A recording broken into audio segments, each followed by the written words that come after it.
So in that instance, and then obviously for the group as well, what do we think about the saying that says you have to forgive and forget?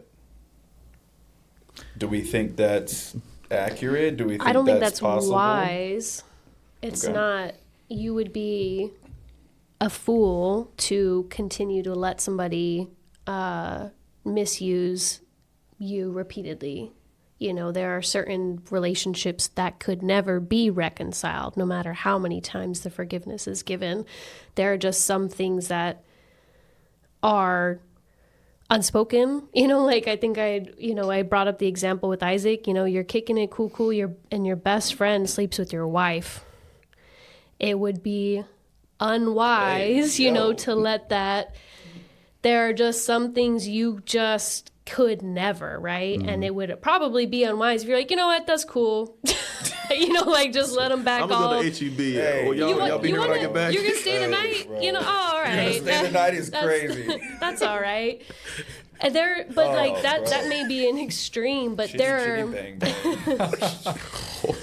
But to that point, or you even look at deep trauma and abuse, Yeah. your body could never forget. Yeah. Like, you talk about sexual abuse or finding out that your spouse is a pedophile or struggles with pedophilia, or you find out that, right, or Yeah. murder Yeah. against one of your loved ones. Forgiveness can happen and you can let that go from your heart, but you could never forget, ever.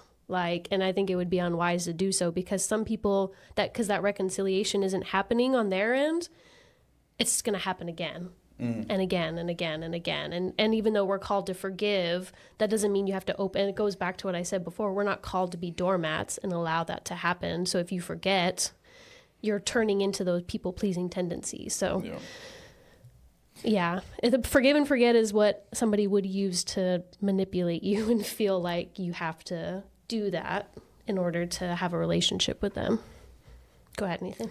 Yeah, no, that's interesting. So, what I would say is that we kind of, to piggyback off a point you made earlier, where part of a definitional point of forgiveness is that someone has wronged me, right? And that means there's a transgression that's against me, and kind of like sin, there's, someone has to pay the price for that, right? And so you owe me something now, okay?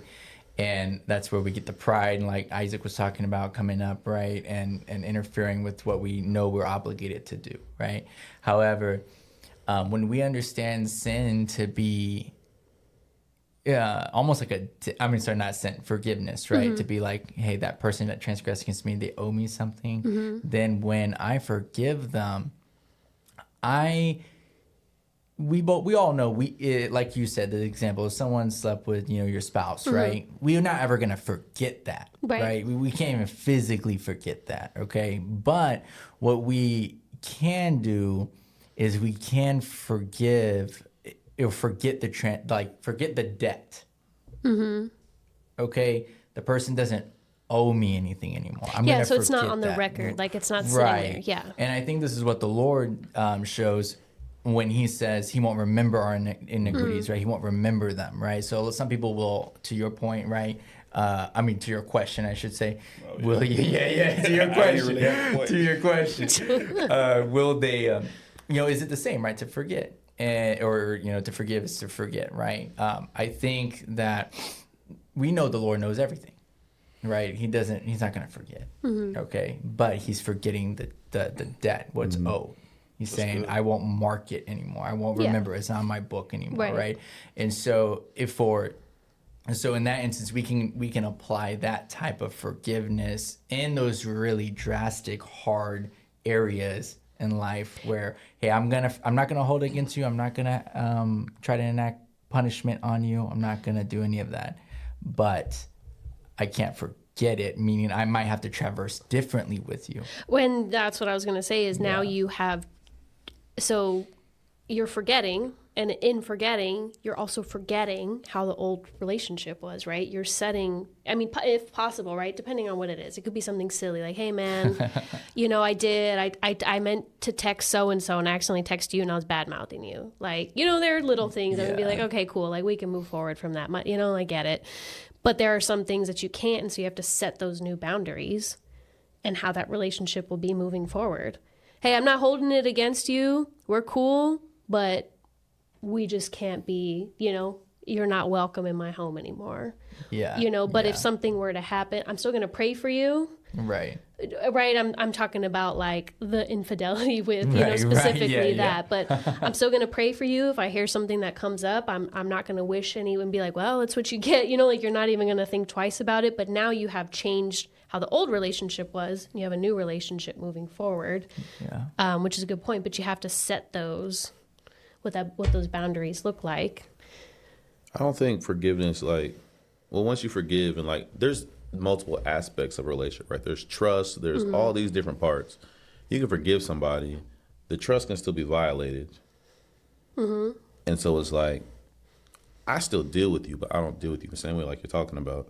But I still wonder, I mean, even in my situation, right?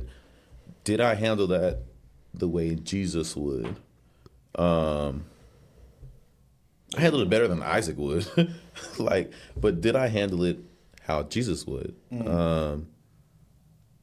And just trying to think of like, the Bible doesn't specifically say like, hey, when you're dealing with this person, do this. This is how you do it. You know what I mean? Like there are scriptures and stuff, and God gives us like guidance, but like trying to know like the heart of Jesus, like, is that how he would really do that? Like Jesus was hanging on a cross, Come on. suffering Come on. when he was perfect in every aspect of the word.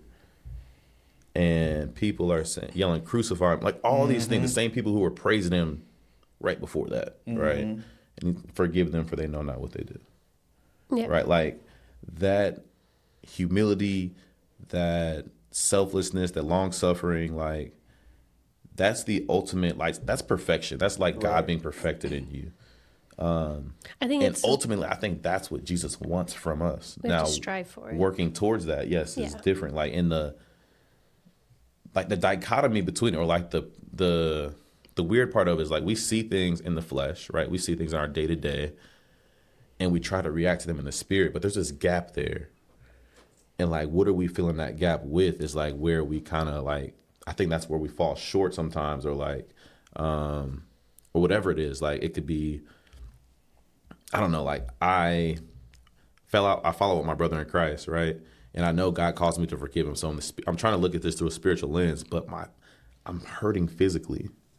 And until those things catch up and meet, then I think like that's where we want to react in the flesh, if that makes sense. And it's important. I was just going to note that it's important to note that Jesus was able to do that because he was born without sin. And so we don't have to feel guilty if your first I mean, that is our natural response. We are born in the flesh, right? Our spirit, our flesh is not fully dead. It's still here. We're called to walk in the spirit, and so we should strive for those things. But yes, it's important to acknowledge, or don't feel like, especially if you're a baby Christian or you're working on path of forgiveness, don't feel like, oh, if I still feel this type of way, then that means I'm doing wrong or I'm not doing this right.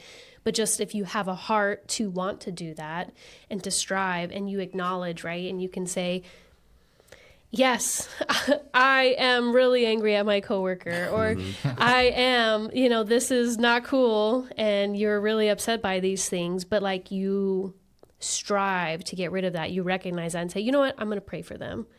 I'm going to do actions to fight, what my flesh is wanting to do, and which is tear me down and not forgive them, or not even like the forgiveness part, but it's just like, I guess it's that pride and humility, or the vulnerability that has now been broken when somebody hurts you, or you feel like, whoa.